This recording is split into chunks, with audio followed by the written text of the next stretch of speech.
الحمد لله كفى وسلام على عباده الذين اصطفى أما بعد فأعوذ بالله من الشيطان الرجيم بسم الله الرحمن الرحيم وَإِذْ يَمْكُرُ بِكَ الَّذِينَ كَفَرُوا لِيُثْبِتُوكَ أَوْ يَقْتُلُوكَ أَوْ يُخْرِجُوكَ وَيَمْكُرُونَ وَيَمْكُرُ اللَّهُ وَاللَّهُ خَيْرُ الْمَاكِرِينَ إِلَّا تَنْصُرُوهُ فَقَدْ نَصَرَهُ اللَّهُ إِذْ أَخْرَجَهُ الَّذِينَ كَفَرُوا ثَانِيَ اثْنَيْنِ إِذْ هُمَا فِي الْغَارِ إِذْ يَقُولُ لِصَاحِبِهِ لَا تَحْزَنْ إِنَّ اللَّهَ مَعَنَا صدق اللہ العظیم۔ اللہم صلی علی سیدنا محمد وعلی آل سیدنا محمد وبارک وسلم۔ اللہم صلی علی سیدنا محمد وعلی آل سیدنا محمد وبارک وسلم۔ اللہم صلی علی سیدنا محمد وعلی آل سیدنا محمد وبارک وسلم۔ سفر کا مہینہ اسلام کا دوسرا مہینہ یہ چل رہا ہے۔ اسی مہینے کے آخر میں آج سے 1445 سال پہلے اسلامی تاریخ کا ایک عظیم الشان واقعہ پیش آیا۔ اسی سفر کے مہینے کی 27ویں تاریخ کو یہ واقعہ پیش آیا کہ امام الانبیاء محمد الرسول اللہ صلی اللہ علیہ وسلم کو دین کے خاطر، اسلام کے خاطر، اللہ کے کلمے کو بلند کرنے کے خاطر اپنا پیارا وطن مکہ مکرمہ چھوڑ کر مدینہ منورہ کی طرف ہجرت کرنا پڑا، اپنا گھر بار چھوڑنا پڑا۔ اللہ کا وہ گھر، وہ کعبۃ اللہ، جہاں ایک سجدہ 1,00,000 سجدہ کرنے کے برابر تھا، جس کو دیکھنا بھی عبادت تھا، جہاں حاضر ہونا بھی عبادت تھا، طواف عبادت، سعی عبادت، عمرہ کرنا عبادت، حج کرنا عبادت، اس کے اندر بڑے بڑے ارکان سب عبادت، اس کی فضاؤں میں رہنا عبادت، اور اللہ کے گھر کا دیدار کرنا یہ بھی رحمتیں اور برکتیں حاصل کرنے کا ذریعہ تھا۔ میرے نبی نہیں چاہتے تھے، اللہ کے رسول کو بالکل یہ بات پسند نہیں تھی کہ اپنا پیارا وطن مکہ چھوڑ کر کہیں اور جائیں، لیکن دین کے خاطر، اسلام کو بلند کرنے کے خاطر، اور جب آپ کو مجبور کیا گیا، آپ کے وطن والوں نے، آپ کے اس میں دور کے خاندان والے بھی تھے، آپ کے شہر والوں نے، آپ کے اپنوں نے جب آپ کو مجبور کیا تو آپ نے اپنے وطن کو چھوڑا اور مدینہ منورہ تشریف لے گئے۔ اس کو 1445 سال گزر گئے۔ یہی سفر کے آخر میں وہ دن آیا تھا، وہ وقت آیا تھا۔ چنانچہ اللہ کے رسول کا پیغام جب مکہ سے نکل کر مدینہ منورہ پہنچا، وہاں مدینہ کے بہت سارے لوگ اسلام قبول کر گئے اور باقاعدہ وفد کی شکل میں آپ سے ملنے بھی آئے۔ وادی بیعت عقبہ اولیٰ ہوئی، پھر بیعت عقبہ ثانیہ ہوئی، یعنی بہت سارے لوگوں نے اسلام قبول کیا مدینہ سے آ کر مکہ میں گھاٹی کے پیچھے چھپ کر کفار مکہ سے۔ تو کفار مکہ کو یہ بات پسند نہیں آئی کہ ان کی دعوت کا پیغام، ان کی توحید کا پیغام اب تو مکہ سے نکل کر یثرب اور مدینہ تک پہنچ گیا اور عرب تک پہنچ جائے گا، پھر پورا عرب اسلام میں داخل ہو جائے گا تو ہمارا مسئلہ گڑبڑ ہو جائے گا، لہذا اب کچھ کرنا پڑے گا، اب سب مل کر جو ہے کچھ کیا جاوے، ان کے پیغام کو ختم کیا جاوے۔ چنانچہ دار الندوہ، اب تو وہ حرم شریف کا حصہ ہے، دار الندوہ ایک جگہ تھی جہاں پر ان کی کانفرنس اور میٹنگ منعقد ہوئی کہ آپ کو راستے سے ہٹانے کے لیے کیا طریقہ اختیار کیا جائے۔ بڑے بڑے کفر کے سردار وہاں جمع ہوئے۔ شیطان ابلیس بھی ایک بوڑھے اور بزرگ شخص کی شکل میں شیخ نجدی بن کر وہ بھی پہنچ گیا۔ شیطان کو اللہ تبارک و تعالیٰ نے ہر طرح کی طاقت دے رکھی ہے، کسی بھی شکل میں وہ آ سکتا ہے۔ تو وہاں ایک انسان ایک بوڑھے شیخ کی شکل میں وہ وہاں پر پہنچ گیا۔ چنانچہ جب میٹنگ شروع ہوئی، قرآن کریم نے وہ منظر بھی صاف بیان کر دیا۔ وَإِذْ يَمْكُرُ بِكَ الَّذِينَ كَفَرُوا لِيُثْبِتُوكَ أَوْ يَقْتُلُوكَ أَوْ يُخْرِجُوكَ وَيَمْكُرُونَ وَيَمْكُرُ اللَّهُ وَاللَّهُ خَيْرُ الْمَاكِرِينَ۔ کہ اس وقت کو یاد کرو جب یہ کافر لوگ آپ کے ساتھ مکر کر رہے تھے، چال چل رہے تھے، آپ کے خلاف پلان بنا رہے تھے، اسکیمیں بنا رہے تھے، تو کسی نے رائے دی، اس کے اندر مشورہ ہوا، تو رائے آئی، ایک رائے تو یہ آئی کہ آپ کو جو ہے بیڑیوں میں جکڑ دیا جائے، زنجیروں میں باندھ کر ایک کمرے میں بند کر دیا جائے کہ آپ باہر نکلیں گے نہیں تو آپ کا پیغام، یعنی آپ دعوت دے نہیں پائیں گے تو آپ کا پیغام کوئی سنے گا نہیں، تو آپ کا پیغام آگے نہیں بڑھے گا۔ کسی نے یہ رائے دی، تو شیخ نجدی جو شیطان جو شیخ بن کر آیا تھا اس نے کہا یہ رائے اچھی نہیں ہے۔ کیوں؟ ارے کب تک ہم ان کو قید رکھیں گے؟ ان کے خاندان والوں کو پتہ چلے گا، وہ آگے ہم سے مقابلہ کریں گے اور چھڑا کر لے جائیں گے، اس لیے یہ رائے اچھی نہیں ہے۔ پھر کسی نے رائے دی کہ ان کو جو ہے جلا وطن کر دیا، یعنی دور اونٹنی پہ بٹھا کر بہت دور لے جا کر جنگل میں کہیں چھوڑ دیا جائے، جہاں کوئی نہ ہو، نہ آدم ہو، نہ آدمزاد ہو، کوئی کچھ بھی نہ ہو، کہ وہاں سے واپس ہی نہ آ سکے، تو اس طرح جو ہے ہم ان سے نجات پا جائیں گے۔ تو شیطان نے کہا کہ یہ رائے بھی اچھی نہیں۔ ارے یہ تو بڑے شاندار کلام کرنے والے ہیں، میرے نبی کا تو معاملہ ایسے ہی تھا، جس نے دیکھا وہی آپ کا ہو گیا، جو نبی سے میرے آشنا ہو گیا اس کا دل آئینہ آئینہ ہو گیا، کہ جس پر نگاہ پڑتی تھی، یہ جو آپ کو دیکھ لیتا تھا، یہ جو آپ کا کلام سن لیتا تھا، وہ آپ کا عاشق اور گرویدہ ہو جایا کرتا تھا، کیونکہ صداقت کے امام تھے آپ، امانت داری کے پیکر تھے آپ، حسن و جمال کے پیکر تھے، خوبصورت اور حسین بھی تھے، ظاہری جمال بھی اللہ تبارک و تعالیٰ نے خوب عطا فرمایا تھا، اور حسن کلام بھی عطا فرمایا تھا، اور پھر سچائی والا کلام جب سناتے تھے تو ہر کوئی جو ہے آپ کا دیوانہ اور عاشق اور گرویدہ ہو جایا کرتا تھا۔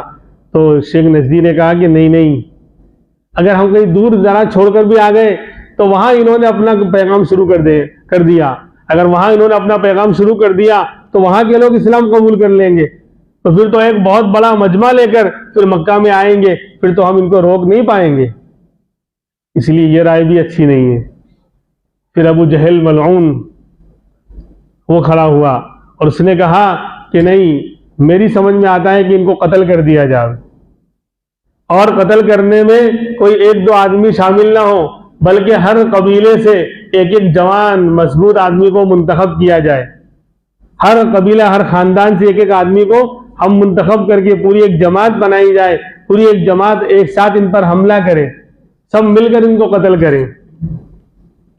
تو ہوگا کیا کہ پھر جو ان کے خاندان والے ہیں کس سے بدلہ لیں گے، کس سے مقابلہ کریں گے؟ جب سارا خاندان، سارے مکہ والے مل کر ہر خاندان کا ایک ایک فرد اس قتل میں شامل ہوگا تو ان کے خاندان والے کس سے لڑیں گے؟ تو شیخ نجدی نے کہا کہ یہ رائے ٹھیک ہے، یہ رائے اچھی ہے۔ اسی پر فیصلہ ہو گیا کہ آج رات کو یہ پلان بنانا ہے، آدھی رات کے بعد ان کے اوپر حملہ کرنا ہے اور نعوذ باللہ اللہ کے رسول کو قتل کرنا ہے۔ یہ چال، یہ تدبیر، یہ پلان دار الندوہ میں طے ہوا۔ ادھر اللہ تبارک و تعالیٰ نے حضرت جبریل کو فوراً اطلاع، حضرت جبریل کو بھیجا کہ جاؤ میرے نبی کو اطلاع دے دو کہ آپ کے خلاف یہ پلان اور یہ تدبیر بنائی جا چکی ہے۔ اسی قرآن نے کہا کہ وَيَمْكُرُونَ وَيَمْكُرُ اللَّهُ، وہ لوگ مکر کر رہے تھے، اسکیم اور تدبیر بنا رہے تھے، اور اللہ اپنی تدبیر الگ بنا رہا تھا۔ اللہ تو عالم الغیب والشہادہ ہے، اللہ کو سب معلوم پڑ گیا۔ اللہ نے فوراً حضرت جبریل کو بھیجا کہ جاؤ کہہ دو کہ آپ آج کی رات اپنے بستر پر، اپنے گھر پر آرام نہیں کریں گے، آج کی رات ہی آپ کو سفر کرنا ہے۔ یہ جمعہ کی رات تھی، 27 سفر جمعہ کی رات، اور 12 ستمبر، اتفاق سے مہینہ بھی ستمبر کا شروع ہو گیا ہے، سفر کا مہینہ اور ستمبر کا مہینہ ہی ہے، 12 تاریخ کی ستمبر کی۔ خیر، حضرت جبریل آ گئے، وہ کہا کہ اللہ کے رسول اس طرح کا پلان آپ کے خلاف بنایا جا چکا ہے، لہذا اللہ آپ کو حکم دیتے ہیں کہ آپ کو ہجرت کرنا ہے۔ ہجرت کہا ہی جاتا ہے ترک وطن کرنا، وطن کو چھوڑ دینا، اپنی جان مال یا ایمان کی حفاظت کے لیے سب کچھ اپنا وطن گھر بار چھوڑ کر محفوظ جگہ پر چلے جانا حجر یہجر ہجرت کہلاتا ہے۔ ہجرت کے معنی ہی وطن کو چھوڑ کر کہیں اور چلا جانا کسی بھی مقصد کے پیش نظر، اور شریعت میں کہتے ہیں اپنے ایمان اور اسلام کو بچانے کے لیے اپنے وطن کو چھوڑ کر کہیں اور محفوظ جگہ پر چلے جانا۔ اس زمانے میں آپ کے مدینہ جانے کے بعد ہجرت کرنا ہر ایک کے لیے فرض ہو گیا تھا۔ آپ کے بعد جو بھی اسلام لاتا اس زمانے میں فتح مکہ ہونے سے پہلے یعنی ایک ہجری آپ کے مدینہ جانے کے بعد سے 8 ہجری کو مکہ فتح ہوا، ان 8 سالوں میں جو بھی مسلمان ہوتا، چاہے وہ کسی بھی وطن کا کسی بھی شہر کا رہنے والا ہو، اس کو اپنا وطن چھوڑ کر مدینہ پاک جانا فرض ہوتا تھا، ہجرت کرنا فرض، کہ تمہارا اسلام اسی وقت معتبر ہوگا کہ تم کو اپنا وطن چھوڑ کر مدینہ جانا پڑے گا، اللہ کے رسول کی خدمت میں جانا پڑے گا۔ اس زمانے میں ہجرت فرض تھی، یعنی اپنے وطن سے مدینہ کی طرف ہجرت کرنا یہ اس زمانے میں فرض تھا۔ ہاں جب مکہ فتح ہو گیا 8 ہجری میں اور اسلام مدینہ میں بھی اور مکہ میں بھی اسلام داخل ہو گیا تو اب مدینہ والی ہجرت منسوخ ہو گئی کہ اب مدینہ آنا ضروری نہیں، اب مکے میں بھی اور اپنے وطن میں بھی اسلام قبول کر کے رہ سکتے ہو، کیونکہ اب پورا عرب وطن کا یعنی امن کا گہوارہ بن چکا تھا۔ فتح مکہ ہو جانے کے بعد کافروں کے حوصلے پست ہو گئے اور اسلام سربلند ہو گیا، تو اس کے بعد یہ کینسل ہو گیا کہ لا ہجرت بعد الفتح، کیا اب ہجرت نہیں ہوگی فتح مکہ کے بعد، یعنی اب مدینہ آنا ضروری نہیں، کوئی آئے اچھی بات ہے، لیکن ہجرت کر کے اپنا وطن چھوڑ کر اب مدینہ آنا ہجرت کرنا آپ فرض نہیں فتح مکہ ہو جانے کے بعد۔ بہرحال تو حضرت جبریل نے آ کر اطلاع دی کہ آپ کو راتوں رات وطن کو چھوڑنا ہے اور مدینہ ہجرت کرنا ہے۔ چنانچہ آپ دوپہر میں اسی وقت صدیق اکبر کے گھر تشریف لے گئے اور جا کر یہ اطلاع دی، یہ لوگ گھبرا گئے کہ اللہ کے رسول دوپہر کے وقت کبھی نہیں آتے تھے، اس زمانے میں مخالفت کا دور تھا، بہت ہی مشکل سے چھپ چھپ کر ملنا پڑتا تھا، تو دوپہر کے وقت آپ کبھی ان کے گھر تشریف نہیں لاتے تھے، تو گھبرا گئے صدیق اکبر کہ اچانک دوپہر کے وقت سر پر رومال ڈالے ہوئے چہرہ چھپائے ہوئے آپ تشریف لا رہے ہیں۔ تو اگر کہا کہ سب کو ہٹا دو، حضرت عائشہ تھی وہ چھوٹی تھی تو وہ سن رہی ہے، باقی گھر والوں کو سب کو الگ کر دیا، پھر اکیلے میں آپ نے بات کی کہ میرے اللہ نے مجھے ہجرت کرنے کا حکم دے دیا ہے، اب مجھے اپنا وطن چھوڑ کر یثرب یعنی مدینہ پاک جانے کا حکم مل چکا ہے۔ تو صدیق اکبر نے کہا میرے ماں باپ آپ پر قربان، یا رسول اللہ کیا میں بھی آپ کے ساتھ، مجھے بھی یہ ناچیز بھی آپ کے ساتھ چل سکتا ہے آپ کی خدمت میں؟ فرمایا کہ ہاں آپ کو بھی میرے ساتھ چلنے کا حکم دیا ہے۔ تو صدیق اکبر بہت خوش ہوئے، اور چونکہ پہلے سے ہی یہ بات تھی، آپ کو معلوم تھا کہ ہجرت تو کرنا ہے، کیونکہ بہت سے صحابہ کرام پہلے سے جا چکے ہیں مدینہ، اور چھپ چھپ کر الگ الگ لوگ مدینہ میں ایک اچھا خاصا مجمع پہلے سے ہی پہنچ چکا ہے، اس لیے آپ نے پہلے سے ہی تیاری کا تو حکم پہلے ہی دے دیا تھا، لیکن اچانک نکلنے کی بات آج کہی کہ اللہ مجھے حکم دے گا، جب نکلنے کا تب نکلوں گا، جانا تو ہے۔ اس لیے 2 اونٹنیاں صدیق اکبر نے پہلے سے ہی خرید لی تھی، 800 درہم میں 400 درہم کی 2 اونٹنیاں، ایک اپنے لیے اور ایک اللہ کے رسول صلی اللہ علیہ وسلم کے لیے ایک اونٹنی تیار کر رکھی تھی۔ کہا یہ آپ کے لیے ہدیہ، کہا کہ میں ہدیہ قبول نہیں کروں گا، میں اس کی قیمت ادا کروں گا۔ اللہ کے رسول میرا مال آپ کا مال ہے، کہا کہ نہیں، یہ ہجرت کرنا عبادت ہے اور عبادت میں میں اپنا مال لگاؤں گا، اللہ کی عبادت کرنے میں جا رہا ہوں لہذا میرا مال لگے گا۔ خیر، اور عجیب و غریب معاملہ پیش آیا کہ پورا کفر جو ہے چال چل کے تدبیر بنا کر رات جیسی ہوئی آپ کے گھر کا محاصرہ کر کے بڑے بڑے گرو گنڈال نوجوان سردار وہ سب جمع ہے، ارد گرد انہوں نے گھیر رکھا ہے، تو باہر کفر کی طاقت ہے، باہر کفر کا پورا مجمع جمع ہے، اندر میرے رب کی طاقت پہلے سے موجود ہے۔ اب اندر اللہ کی طاقت پہلے سے موجود ہے، کفر ہلاک کرنے پر تلا ہوا ہے، میرا رب بچانے پر آ چکا ہے، وہ بھی پلان بنا چکے ہیں، میرے رب نے بھی تدبیر اختیار کر لی ہے، وَيَمْكُرُونَ وَيَمْكُرُ اللَّهُ، انہوں نے بھی اپنی چال چل لی ہے، اور بہت خوش تھے وہ لوگ سمجھے تو بولے منٹوں میں نمٹ جائے گا معاملہ. جیسے ہی رات ہوگی اور آدھی رات کے بعد حملہ کرنا ہے, جب سناٹا ہو جائے, آدھی رات کے بعد حملہ کرنے کا پلان تھا. ادھر اللہ کے رسول صلی اللہ علیہ وسلم نے حضرت علی کو بلایا اور کہا کہ دیکھو مجھے ہجرت کرنے کا حکم مل چکا ہے, آج کی رات میں اپنے بستر پر آرام نہیں کرنے والا ہوں, تم میرے بستر پر لیٹ جاؤ اور میری سرخ یمنی چادر اوڑھ کر سو جاؤ. یہ لوگ تمہیں کچھ نہیں پہنچا سکیں گے, اور تم جو میرے پاس امانتیں لوگوں کی رکھی ہوئی ہیں, کہیں ایسا نہ ہو میں ویسے ہی چلا گیا تو لوگ کہیں گے کہ محمد صلی اللہ علیہ وسلم جو ہے امانت دار تھے, امانتیں لے کر چلے گئے, ہمارا مال ہم کو لوٹایا نہیں. اس لیے جس کی جو امانتیں ہیں کل تم لوٹا کر بعد میں تم مجھ سے مدینے میں آ ملنا, آج کی رات تم میرے بستر پر سو گے. حضرت علی بعد میں فرمایا کرتے تھے کہ اس بستر پر جو نیند آئی زندگی میں کبھی ایسی نیند نہیں آئی, اور مجھے پورا اطمینان تھا کہ یہ لوگ میرا بال بھی بیکا نہیں کر سکتے, کیونکہ میرے نبی نے فرما دیا تھا یہ لوگ تمہارے قریب بھی نہیں آ پائیں گے, تم کو کوئی نقصان نہیں پہنچا پائیں گے, اور یہ بھی فرمایا تھا کہ تم لوگوں کی امانتیں ادا کر کے مدینے میں مجھ سے آ ملو گے. تو مجھے اپنی بات پر یقین نہیں, لیکن میرے نبی کی بات پر اپنے سے زیادہ یقین تھا. اس لیے وہ جو اس رات جو نیند آئی اس سے بہتر نیند کبھی نہیں آئی. اتنا اطمینان اور سکون تھا, نبی کے بستر پر آرام کر رہا ہوں. جب رات کا وقت ہوا, دروازے پر یہ کفر کے گرو گھنٹال, نوجوان سردار سب جمع ہیں. کسی روایت میں ہے کہ 40 کے قریب تھے, اور بعض روایتوں میں کہ 11-12 ان میں بڑے بڑے لوگ تھے. سب طرف جو ہے گھیرا ڈال کے کھڑے ہوئے ہیں, دروازے سے ہٹ کر چھپ کر بیٹھے ہوئے ہیں اور پلان بنا رہے ہیں. ادھر اللہ کی طرف سے حکم ہوتا ہے کہ میرے نبی اب نکلیے, اب وقت آپ کا ہو چکا ہے.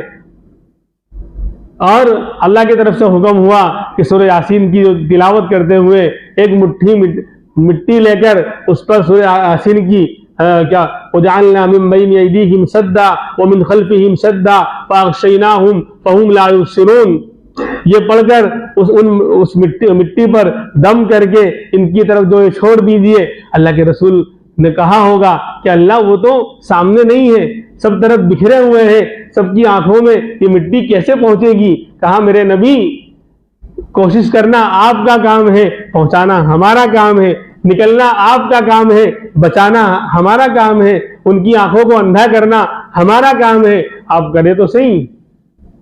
آج بھی اللہ کہہ رہا ہے میرے بندو میری طرف آ جاؤ, دین پر آ جاؤ, اعمال پر آ جاؤ. اعمال پر آنا اس کی کوشش کرنا تمہارا کام ہے, اور اس ملک میں عزت دینا وہ میرا کام ہے, تمہاری جان مال کو محفوظ رکھنا یہ میرا کام ہے. وَلِلَّهِ الْعِزَّةُ وَلِرَسُولِهِ وَلِلْمُؤْمِنِينَ, کہ عزت اللہ کی ہے, عزت رسول اللہ کو ملے گی اور عزت ایمان والوں کو ملے گی. اور کہاں ملے گی؟ دین میں ملے گی. فاروق اعظم عمر بن خطاب رضی اللہ عنہ فرمایا کرتے تھے کہ ہم تو جنگل کے رہنے والے, جانوروں کو چرانے والے لوگ تھے. اعزنا اللہ بالاسلام, اللہ نے ہمیں اسلام کے ذریعے عزت دی ہے. اگر اسلام نہ ہوتا, یہ لا الہ الا اللہ کا کلمہ نہ ہوتا, یہ دین نہ ہوتا, تو عمر کو کون جانتا. تو ہمیں عزت جو ملی ہے وہ دین اسلام سے ملی ہے. تو آج بھی عزت جو ملے گی وہ دین اسلام سے ملے گی, اللہ کے سائے تلے, اللہ کے حکم کے سائے میں آنے سے ملے گی, اللہ کا دامن تھامنے سے ملے گی, نبی کی شریعت اور سنت کو مضبوط پکڑنے سے ملے گی. مال اور اسباب اور چیزوں سے عزت نہیں ملنے والی, کثرت تعداد کی بنا پر عزت نہیں ملنے والی. عزت ملے گی دین میں ملے گی, عزت ملے گی گناہوں کو چھوڑ کر نیکی والی اور اچھی زندگی گزارنے پر ملے گی. بہرحال آپ نے جو ہے مٹی بھری اور آیت پڑھ کر یوں چھوڑا, اللہ نے ہر مشرک کی آنکھ میں پہنچا دیا, کسی کو نظر نہیں آیا. آپ نے دروازہ کھولا, وہاں ان کی پوری جماعت کھڑی ہے, پوری تیاری میں کھڑے ہیں, ننگی تلواریں لہرا رہے ہیں کہ ابھی بس آدھی رات ہو جائے اس کے بعد ہم حملہ کریں گے. پوری تیاری کے ساتھ وہ لوگ کھڑے ہوئے ہیں, لیکن اللہ تبارک و تعالی بچانے والا ہے, اللہ اپنی تدبیر چل رہا ہے. وَيَمْكُرُونَ وَيَمْكُرُ اللَّهُ وَاللَّهُ خَيْرُ الْمَاكِرِينَ. میرے رب کی تدبیر غالب آئی, میرے رب کا پلان پاورفل رہا, کامیاب رہا. ان کے بیچ سے اللہ کے رسول نکل کر گئے, ایک کو بھی نظر نہیں آیا, سب کھڑے کے کھڑے رہ گئے. انہیں ابھی گمانے کے اندر آرام کر رہے ہیں, ابھی آدھی رات کے بعد ہم حملہ کریں گے. آپ نکل کر سیدھے صدیق اکبر رضی اللہ عنہ کے گھر پر تشریف لے گئے. پہلے سے ہی دوپہر میں مل کر آئے تھے, پلان پہلے سے بن چکا تھا کہ اس طرح ہمیں راتوں رات نکل جانا ہے. اور ایک صاحب کو بطور رہبری کے راستہ بتانے کے لیے, کیونکہ غیر معروف اور اجنبی راستے سے جانا تھا, جو مشہور راستہ تھا وہاں سے خطرہ تھا, وہاں سے جانے میں خطرہ تھا, کیونکہ وہ فوراً پیچھے آئیں گے. بھلے مشہور تھے عرب, قیافہ شناس تھے. قیافہ شناس کا مطلب ہوتا ہے پاؤں کے نشان کو دیکھ کر پہچانتے تھے, یعنی زمین میں تو پاؤں کا نشان پڑتا تھا نا, اس کو دیکھ کر پہچانتے تھے کس کا پاؤں کون گزرا ہے یہاں سے. اتنے ماہر تھے وہ لوگ.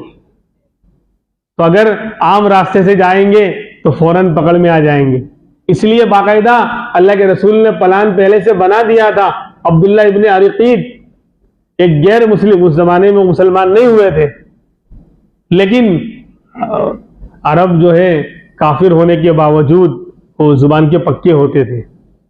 جس کو امن دے دیا تو اس کو اس پر حملہ نہیں کرتے تھے, جو کہہ دیا اس کے خلاف نہیں کرتے تھے. یعنی کافر ہونے کے باوجود آج وہ سچائی امانت داری مسلمانوں میں نہیں ہے.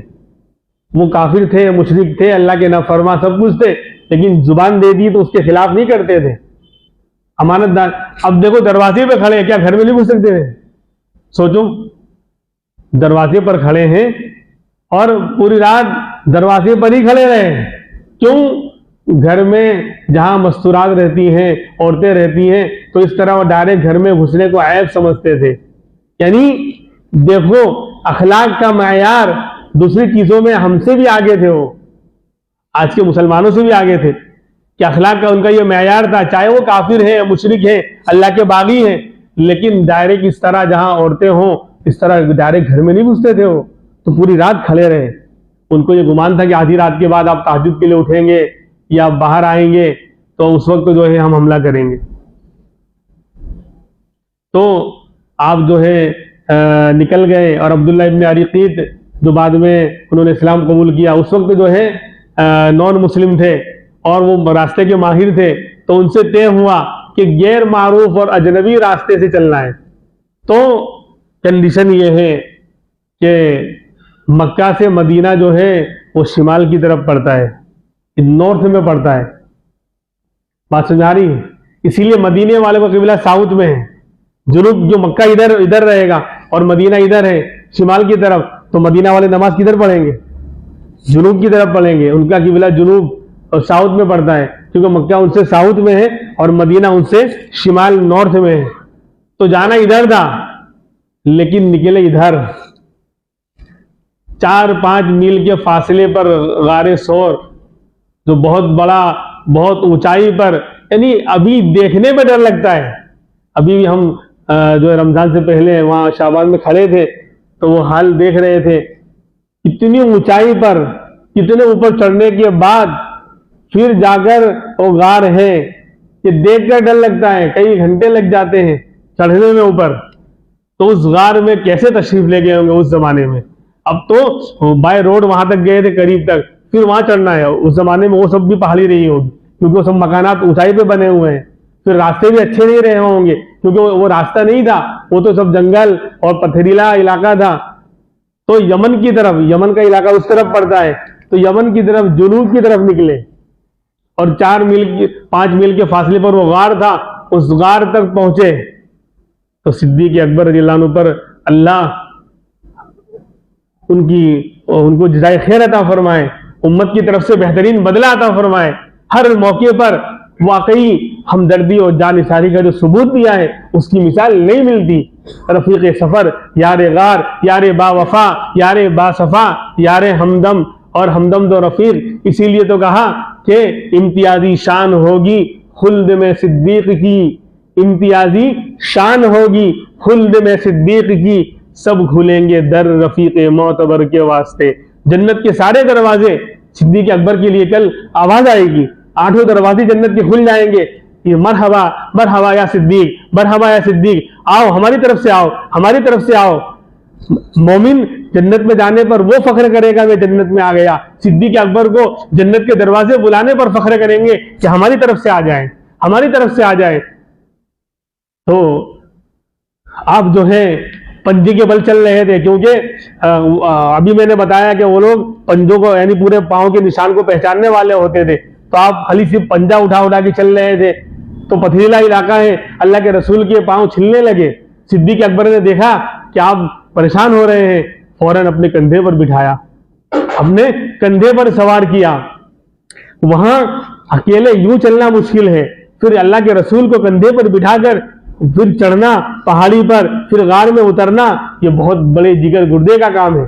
لیکن کہا اللہ کے رسول آپ میری پیٹھ پر سوار ہو جائیے، میرے کندھے پر سوار ہو جائیے، اور آپ کو اپنے کندھے پر سوار کیا، پھر لے کر اوپر چڑھے ہیں۔ اور غار میں جب غار کے قریب پہنچے تو کہا کہ ابھی رک جائیے، آپ ٹھہریے، پہلے میں جاؤں گا، پہلے میں جاؤں گا، اندر کوئی تکلیف دہ چیز ہو تو نقصان ہوگا تو میرا ہوگا۔ کہا صدیق تم قتل ہو جاؤ گے، تمہیں نقصان پہنچے گا۔ کہا اللہ کے رسول میں اگر ان اقتل فانا رجل واحد من المسلمین، کہ اگر میں مارا جاؤں گا تو میں ایک مسلمان مارا گیا یہ ہوگا، لیکن اگر آپ قتل کر دیے گئے تو پوری امت کا بیڑا غرق ہو جائے گا، پوری امت تباہ ہو جائے گی، اس لیے میں پہلے جاؤں گا۔ آپ نے جا کر دیکھا، اس کو صاف کیا، اور بہت سارے سوراخ تھے تو اپنا تہمند نکالا، کپڑے پھاڑ پھاڑ کر سارے سوراخوں کو بند کیا۔ کپڑا ختم ہو گیا تو 2 سوراخ جو ہے وہ باقی رہ گیا، اس پر اپنا پاؤں رکھ دیا، اس پر اپنا پاؤں رکھ دیا، اور پھر کہا اللہ کے رسول اندر تشریف لائیے، اب جگہ صاف ہو گئی ہے، آپ کے لائق ہوئے، اب تشریف لائیے۔ آپ تشریف لے گئے اور آپ صدیق اکبر کی گود میں اپنا سر رکھ دیا، اور آپ کو نیند آ گئی، آپ کو نیند آ گئی۔ اتنے میں 2 سوراخ جس پر آپ نے پاؤں رکھا تھا، وہاں سے کوئی سانپ آیا، اس نے صدیق اکبر کو ڈس لیا، صدیق اکبر کو ڈس لیا، اور اتنا زہریلا تھا کہ وہ برداشت نہیں کر پائے، تو آنکھوں سے آنسو بہنے لگے، اور وہ آنسو جو نبی گود میں ہیں ڈائریکٹ آپ کے رخسار انور پر پڑے، آپ کی گال مبارک پر آنسو پڑے۔ تو وہ آنسو بھی کتنے بابرکت تھے جو امام الانبیاء کی چہرے پر پڑ رہے ہیں۔ اس لیے پہلے صدیق اندر گئے غار میں، پھر امام الانبیاء آئے، تو پتا چلا کہ دل میں پہلے صدیق کی محبت داخل کرنی پڑے گی، پھر اللہ کے رسول کی محبت آئے گی۔ جو صحابہ سے بغض رکھے گا، حضرات شیخین سے بغض رکھے گا، اس کا ایمان ادھورا ہے۔ یہ شیعوں پر چوٹ ہے، یہ شیعہ گالی دیتے ہیں صدیق اکبر اور فاروق اعظم رضی اللہ عنہ کو، جن کا تہوار آج سنی مسلمان بھی مناتا ہے، محرم پر سنی مسلمان بھی ناچتا ہے اور ماتم مناتا ہے۔ وہ شیعہ صدیق اکبر سے دشمنی رکھتے ہیں، ان کو گالیاں دیتے ہیں، تو پھر کہنا پڑے گا کہ پہلے غار میں صدیق گئے، پھر اللہ کے رسول آئے، تو پتا چلا کہ دل کے غار میں بھی پہلے صدیق کی محبت داخل کرنی پڑے گی، اس کے بعد اللہ کے رسول کی محبت آئے گی، اس کے بغیر نہیں آ سکتی۔ تو جب آنسو ٹپکے تو آپ کی آنکھ کھل گئی، کہا صدیق کیا ہے؟ ابو بکر کیا ہوا؟ کہا وہ ایک سانپ ہے جو مجھے ڈس رہا ہے۔ فوراً آپ جو ہے اٹھے اور اپنا لعاب دہن جو ہے لگایا، اس زخم پر وہ فوراً اچھا ہو گیا۔ یہ آپ کی یعنی لعاب کی اور تھوک مبارک کی برکت تھی کہ اس سے فوراً اچھا ہو گیا۔ کہا وہ سانپ بھی دیدار کے لیے آیا تھا، وہ سانپ بھی، بعض مورخین نے یہ بھی لکھا ہے کہ وہ سانپ بھی امام الانبیاء کا دیدار کرنے آیا تھا، کہ ہٹ جاؤ مجھے بھی دیدار کرنے دو، میں کب سے جو ہے بےتاب ہوں اور بے قرار ہوں امام الانبیاء محمد الرسول اللہ صلی اللہ علیہ وسلم کو دیکھنے کے لیے۔ ادھر کفار مکہ کا وفد اور ان کی جماعت قتل کرنے کے لیے ننگی تلواریں لیے آپ کے در پر کھڑی ہے، آدھی رات گزر گئی، آپ باہر نہیں آ رہے ہیں۔ اب صبح کا وقت ہوا، یہ لوگ دروازے سے جھانک کر دیکھ رہے تھے، بولے کوئی سویا ہوا ہے، حضرت علی سو رہے تھے، ان کو کیا معلوم، وہ چادر اوڑے ہوئے ہیں، تو کہا سو رہے، ابھی صبح اٹھیں گے، فجر میں تو اٹھیں گے ہی، پھر اپنے کام تمام کریں گے۔ صبح جب اٹھے تو حضرت علی تھے، یہ لوگ بات کے پکے ہیں، جس کو قتل کرنے آئے تھے اسی کو قتل کریں گے۔ حضرت علی کیا، حالانکہ وہ مسلمان ہو چکے، معلوم تھا ان کو، لیکن پلان ان کے بارے میں نہیں تھا، اور پھر اللہ کے رسول کی دعا تھی، اس لیے حضرت علی کو کچھ نہیں کہا، ہاں پکڑا ان کو، اپنے گرفت میں لیا اور کہا کہ بتاؤ، سچ بتاؤ. پکڑ کر کھینچتے ہوئے کعبۃ اللہ تک لے کر آئے کہ بتاؤ اللہ کے رسول کہاں ہیں، بتاؤ محمد کہاں ہیں صلی اللہ علیہ وسلم. کیا مجھے نہیں معلوم؟ میں تو سویا ہوا ہوں. مجھے تو امانتیں سونپ کر بعد میں مدینے آنے کو کہا ہے، میں نہیں جانتا. پھر اتنے میں جو ہے کوئی کہنے والا کہتے ہوئے گزرا کہ تم جس کی تلاش کر رہے ہیں، ارے وہ تو نکل گئے، وہ تو تمہاری آنکھوں میں دھول جھونک کر نکل گئے. اب یہ لوگ ایک دم گھبرائے. اب انہوں نے جو ہے سب طرف جو ہے اپنے آدمیوں کو دوڑایا اور یہ اعلان کیا کہ جو محمد صلی اللہ علیہ وسلم کو پکڑ کر لائے گا 100 اونٹ اس کو انعام میں دیا جائے گا، 100 اونٹ اس کو انعام میں دیا جائے گا. یہ اعلان کیا. ادھر جو ہے عجیب حال تھا. صدیق اکبر کا پورا گھرانہ دین کے لیے وقف ہو چکا تھا. 3 دن آپ غار میں رہے اور 3 دن حضرت عبداللہ صدیق اکبر کے صاحبزادے روز آنا، رات کے وقت آتے اور صبح سے پہلے پہلے نکل جاتے. یعنی کسی کو معلوم ہی نہ ہوتا. کسی کو یہ غار ثور میں جانا اتفاق نہیں تھا، پلان کے تحت تھا. پلان کے تحت تھا تاکہ پتہ نہ چلے کہ کہاں گئے. جنوب کی طرف نکلے ہیں، پھر بعد میں وہاں سے یو ٹرن لیا ہے.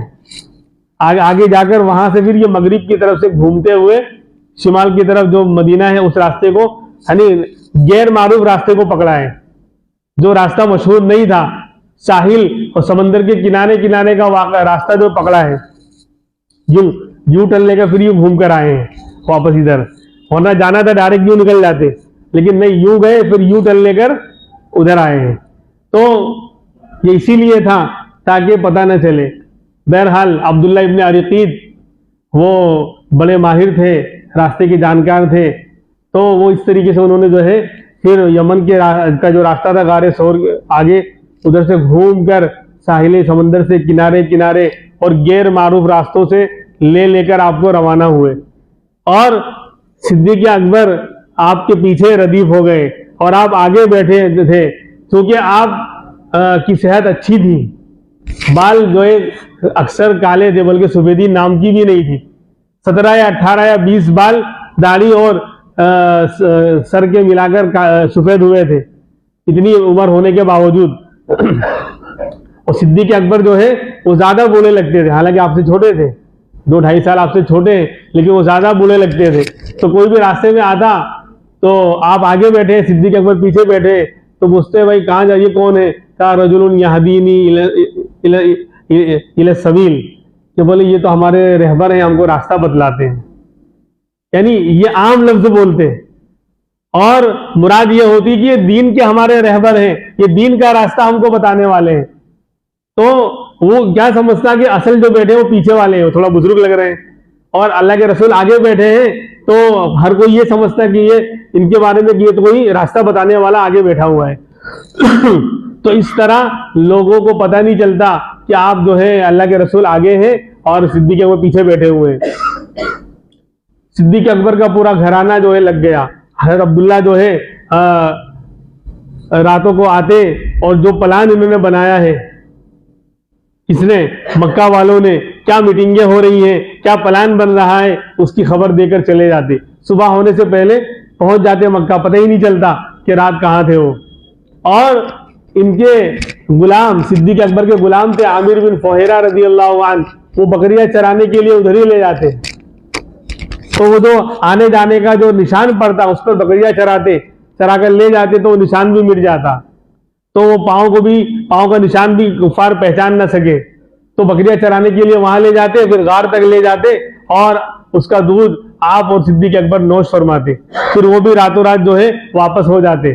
پھر آپ کی صاحبزادی اسماء بنت ابی بکر رضی اللہ عنہا وہ کھانا لے کر آتی، اور جب 3 دن کے بعد نکلنے کا وقت ہوا تب بھی بہت سارا توشہ لے کر وہ آپ کو دینے کے لیے آئی. تو میرے بھائیوں، اس طریقے سے اللہ تبارک و تعالی ہر زمانے میں اپنے نیک بندوں کی اللہ مدد کرتا رہا ہے. یہ کافر یا مشرک چال چلتے رہے اسلام کو مٹانے کے لیے، دین کو مٹانے کے لیے، لیکن ہوگا وہی جو میرا اللہ چاہے گا، ہوگا وہی جو اللہ چاہے گا. اس ہجرت کا یہ واقعہ اسی مناسبت سے آج سنایا جا رہا ہے کہ یہ مہینہ ہجرت کا ہی ہے۔ 27 تاریخ کو ہجرت آپ نے شروع کی تھی، 3 دن غار میں رہے، جمعہ کی رات، سنیچر، اتوار، پھر پیر کی صبح کو وہاں سے نکلے ہیں۔ ایک جو ہے ربیع الاول ہو چکا تھا، 3 دن کے بعد 1 ربیع الاول کو وہاں سے نکلے ہیں، آپ مدینہ کی طرف روانہ ہوئے ہیں۔ اور عجیب و غریب حال تھا جب نکلنے لگے، اس وقت عجیب و غریب جملے آپ نے ارشاد فرمائے کہ مکہ تو سب سے زیادہ مجھے پسند تھا، احب الارض الیہ، اے مکہ تو ساری زمین میں مجھے سب سے زیادہ محبوب تھا، اور تو اللہ کا بڑا پیارا شہر ہے۔ اگر میری قوم مجھے نہ نکالتی، ما خرجت ما اخرجت ما خرجت، اگر مجھے نکالا نہ جاتا تو میں نہ نکلتا۔ بار بار مڑ کر آپ مکہ کو دیکھتے، کعبۃ اللہ کو دیکھتے اور آنکھوں میں آنسو بھر لاتے اور یہ جملہ ارشاد فرماتے کہ اگر میری قوم مجھے نہ نکالتی تو میں نہ نکلتا۔ میرے بھائیوں، اس طریقے سے جو ہے ابھی تو انشاءاللہ آئندہ بھی ہم اس واقعے کو آگے بڑھائیں گے۔ 2 پارٹ سے ہیں، ایک تو یہ غار ثور کا جو قیام رہا وہ بھی اللہ کی طرف سے تھا، اور اللہ نے عجیب و غریب انتظام کیا، فوراً کبوتر نے انڈے دے دیے اور مکڑی نے جالا تن دیا، تاکہ آنے والے کو ایسا لگے کہ یہ تو بہت پرانا اور بالکل جو ہے غیر آباد غار ہے، یہاں تو انسان کیا کوئی جانور بھی مشکل سے اندر آئے گا، کیونکہ اوپر جالا تنا ہوا ہے اور کبوتر نے جانوروں نے انڈے دے رکھے ہیں۔ تو اگر کوئی انسان آتا تو وہاں انڈے تھوڑی دیتے، اور آئے گا تو وہ صاف کرے گا۔ تو اللہ نے انتظام کیا، اور بلکہ 3 دن کے اندر جب وہاں قیام تھا تو ایک مرتبہ وہ لوگ تلاش کرتے کرتے اوپر تک پہنچ گئے، غار میں آپ ہیں اور اوپر جو ان کی چلنے کا، ان کے پاؤں کی آواز، یعنی پاؤں نظر آ رہے ہیں اور ان کے بولنے کی آوازیں آنے لگی، تو صدیق اکبر گھبرائے، کہنے لگے اللہ کے رسول وہ ہمارے سر پر آ چکے ہیں، اگر انہوں نے نیچے نگاہ دوڑائی تو ہمیں دیکھ لیں گے۔ فرمایا لا تحزن ان اللہ معنا، کہ صدیق اکبر غم مت کرو، ٹینشن مت لو، ان اللہ معنا، بے شک اللہ تعالی ہمارے ساتھ ہے۔ اگر وہ یہاں تک آ بھی گئے ہیں تو اللہ ہمارے ساتھ ہے، اللہ ہماری مدد کر کے رہے گا، اللہ ہماری مدد کر کے رہے گا۔ اور عجیب و غریب معاملہ ہوا کہ وہ وہاں تک تو آ گئے تھے لیکن ان کی نگاہ نیچے تک نہیں پڑی، وہ آپ کو دیکھ ہی نہیں پائے، اللہ نے ان کی نگاہوں کو پھیر دیا۔ تو ثانی اثنین اذ ہما فی الغار اذ یقول لصاحبہ لا تحزن ان اللہ معنا، کہ یہ دو میں کے دوسرے صدیق اکبر تھے، یعنی قرآن نے ان کا تذکرہ کیا۔ جب دونوں غار میں تھے تو اپنے صاحب سے، ساتھی سے کہنے لگے، محمد صلی اللہ علیہ وسلم اپنے ساتھی سے کہنے لگے لا تحزن، غم مت کرو، ان اللہ معنا، بے شک اللہ تعالیٰ ہمارے ساتھ ہے، اللہ ہماری مدد کرے گا، اور اللہ نے مدد کی۔ بہرحال اس کے بعد ابھی لمبا چوڑا واقعہ ہے اور آگے بھی بہت سے واقعات پیش آئے، انشاءاللہ آئندہ ہفتے اس کو بیان کریں گے۔ اللہ تبارک و تعالی ہمیں جو ہے اللہ کے رسول سے اور اپنے دین سے جو ہے حقیقی محبت اور حقیقی تعلق اور حقیقی عشق نصیب فرمائے۔ وآخر دعوانا